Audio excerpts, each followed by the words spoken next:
Okay, guys, welcome back to episode 4 of The Chosen Chats, the message behind the story. We're rocking and rolling, getting through season 1. Woo. And I think we're starting to have a believer. You did. You came in very excited this morning. Yes, I've been flying through the episodes compared to the first 3. Now I've been like 5, 6, 7. I'm on episode 8. I just couldn't stop watching. That's so great. Yay, we're getting there. Okay. Don't forget, I want to read all of your comments. I'm so excited about this series because I love The Chosen. So please comment away. Tell me where you are with your journey with the show, in faith. I want to hear testimonies. I want to hear all the things, literally all the things. So please chat with us in the comment section. I'm so excited. We actually are filming this on October 29th. So this is actually the first day that we're releasing our very first episode. So today is later today, I'm finally going to be able to start seeing everyone's comments and what you think, if we're doing an awful job or not. All right, let's get into it. Episode 4. There's a lot about Peter. So it's a lot about Peter Simon, and he's getting desperate. And the thing about Peter is his faith is interesting. And I actually relate a lot to Peter, and it unlocks a lot of questions for me in my faith. Peter was raised very devout. He believes in God. He's always believed in God, but he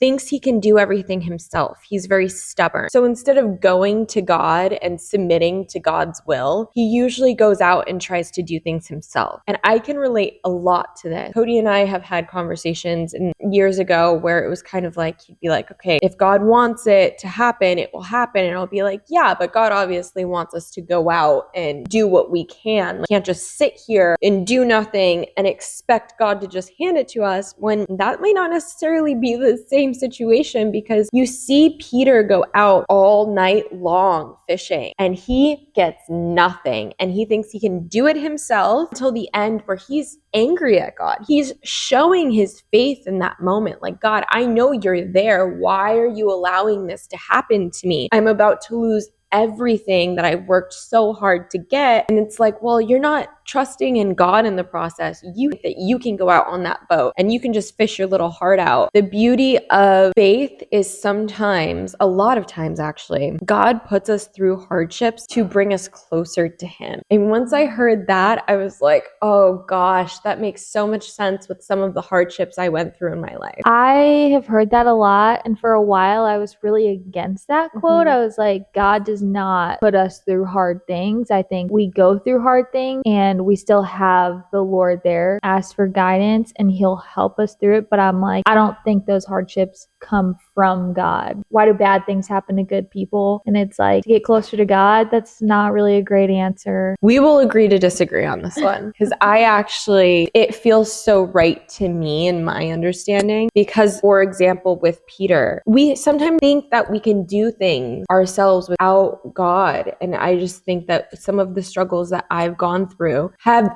indeed brought me closer to God.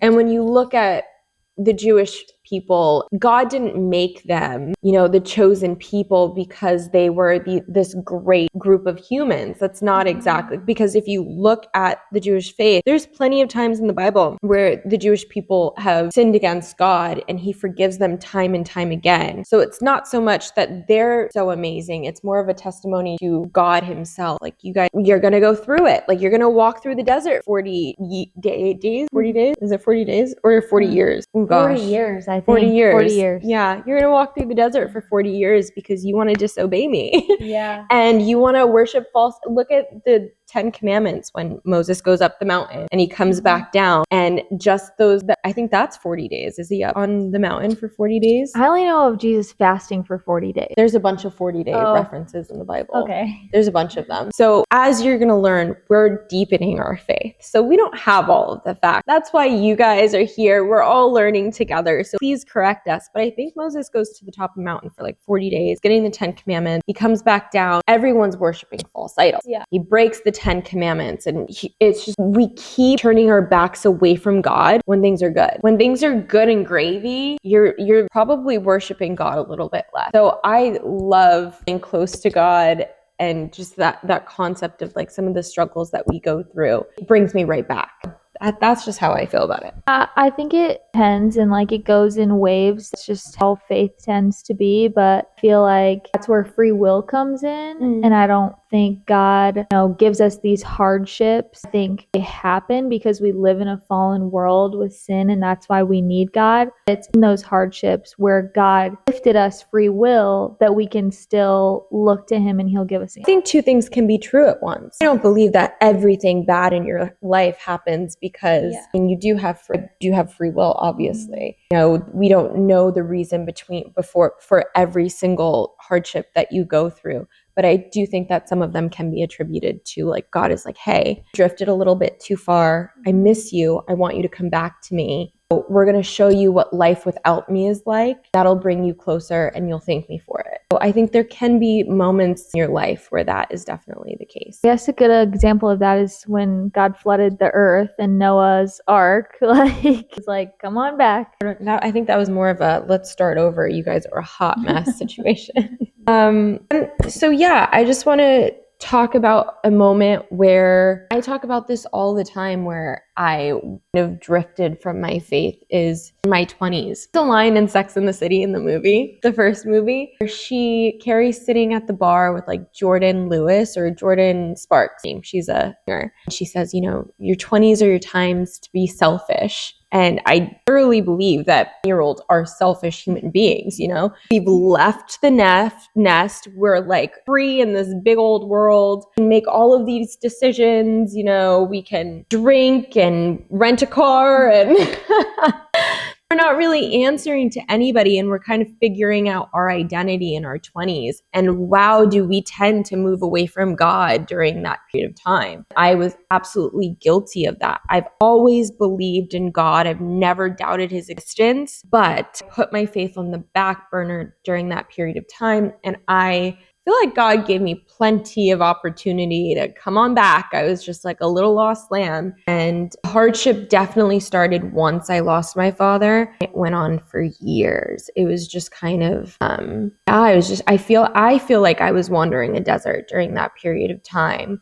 So going to church every once in a while, there's no routine. And that was pretty much the extent of my worship.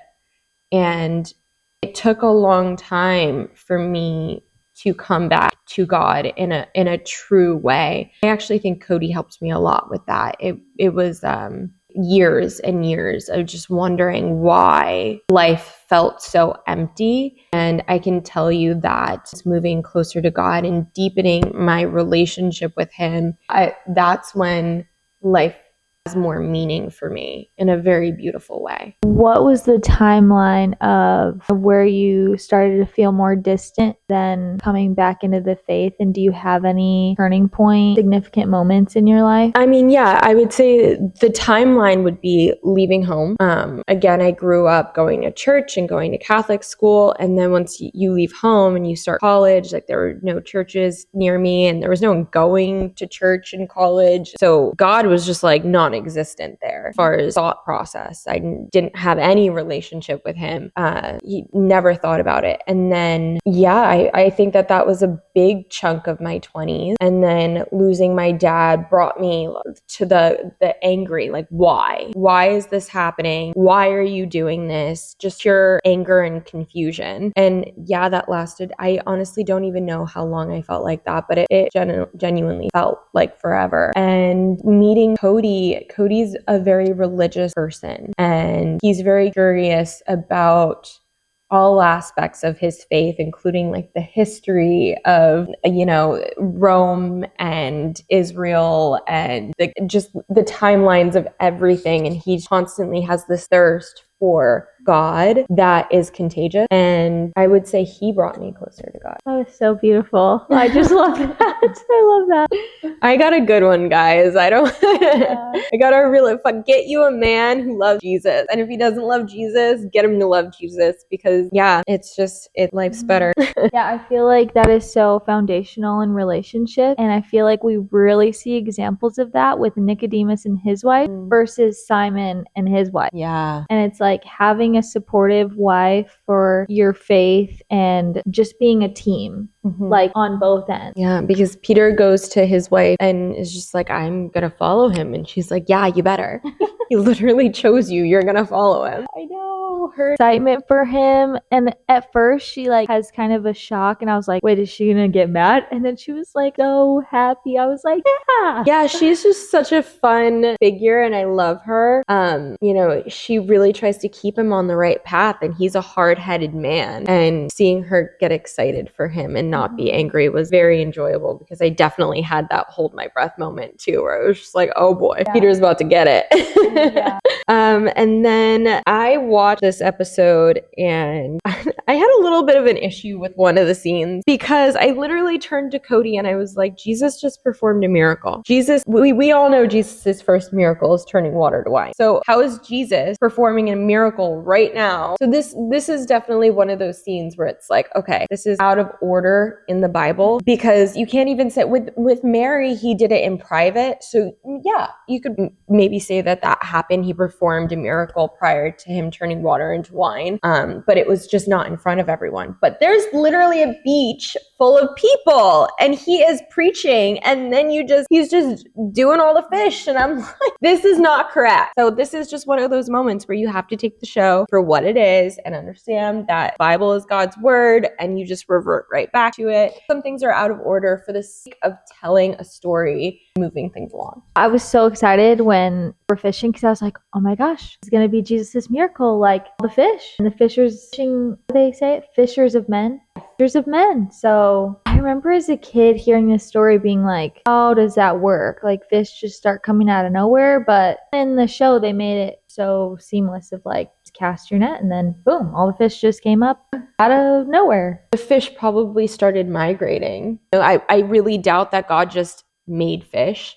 He knew that this was going to happen. So he started migrating all of these fish down to this one area at this perfect moment in time. And that's such a metaphor for your life. You don't know what the end goal is. God's migrating you towards perfect situation. I mean, those fish got eaten, so that's probably not the best situation for them, but it's just the migration. And it was probably a very methodical, thought out plan. And God was just ready for it. He's like, this is exactly what's going to happen. And I'm going to time it out perfectly. And it's going to be this beautiful miracle. It's funny to me how all of the interactions right before Jesus does a miracle, he gets a lot of sass from whoever he's talking to.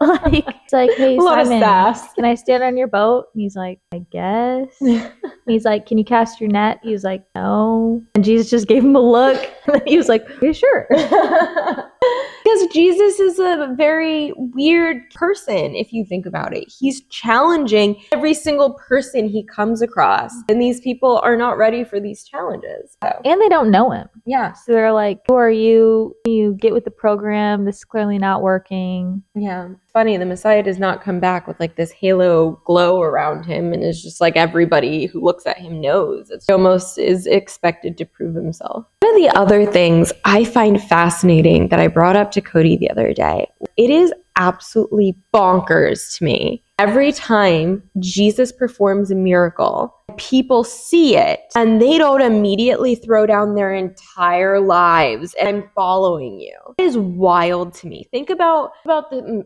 Sermon on the Mount.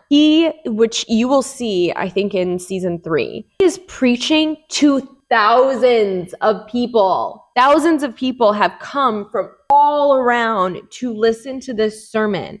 And he makes incredible impact on people to the point where they all go out and spread his word, right? He performs a miracle in front of thousands of people. These people were hungry, were thirsty, they didn't want to leave Jesus and stop listening to his word, but they were like in need of substance. And he performs this miracle and they were like, cool. That was great. That was a great sermon, Jesus. Go back to regular life. How do you go back to regular life after listening to Jesus on the Mount? That's crazy. I mean, other than knowing that the Messiah was to come, how can you just be so quick to drop everything? Those people left there. Like, Jesus is the the Messiah. Yeah. You literally just watched Jesus make all of these fish appear after this dude's been fishing all night, not catched a single thing. He was just made all of this fish appear. You just watched Jesus turn water into wine. You just watched Jesus make a blind man see. You just watched Jesus make a lame man walk. You just watched all of these miracles, and no one is dropping everything and being like, I will follow you to the ends of the earth. That is just like such a scary thing to me, because we have faith as Christians and we're not even seeing we're not seeing the Messiah standing in front making a blind man see. Oh gosh, I don't know. I'm impulsive. I would have dropped everything. I would have been like, Cody, let's go. I don't know where this man's going, but we're following him. It's just crazy to me. Yeah, I feel like that's because we're watching this knowing that that's Jesus. I feel like in that time, though, there were so many prophets, and I don't think I'd be so quick to just say, all right, that was pretty cool. You don't want to follow him and investigate? I might be like, when are you going to be back in town? That was pretty cool. It's not a magic show. Maybe I'll see you again sometime. It's not a magic show. I probably want to interview him. Yeah. Okay. But I don't know about just like bring him on the podcast. Yeah. I don't know that I'd pack it up and just take a hike. I get really obsessive about things, and I would not be able to get that out of my mind. I would be a stage 5 flinger for sure. Like, Jesus, where are you going? I am following your footprints. I need to see more. I don't know. Okay. I don't know. But as we know, the closer that Jesus moves towards the cross, the smaller the group of followers he is. So, yeah. It's really been interesting drawing connections from Jesus' time to today in just the way that the Romans want to control what is being spread around town to all the people. And they're like, okay, so this preacher's here, he's a healer, he's drawing crowds. We need to stop that. And that's kind of how on social media, we just get flagged and videos taken down. And, your account's going to be taken down for a while. And it's just like, it's always been this way. And it makes sense why people are freaking out about all the shadow banning and stuff. But it's just a good reminder of we've always had to fight this fight. Mm-hmm. So we can't just pretend like, oh my gosh, like this is crazy. This never happened. There's always going to be people trying to shut down the truth and hide the truth. Absolutely. Yeah. No, that's such a great point. I completely agree with you. Well, we're not going to let him shadow ban us. We're going to spread the good word, keep fighting the good fight. All right. Gemma has woken up, so she has decided that is the end of our episode 4. Please comment, like, subscribe, tell your friends, let us know your thoughts, and join us for the next episode 5 of The Chosen Chat. Yay. See you then. Bye. All right, Gem, I'm coming.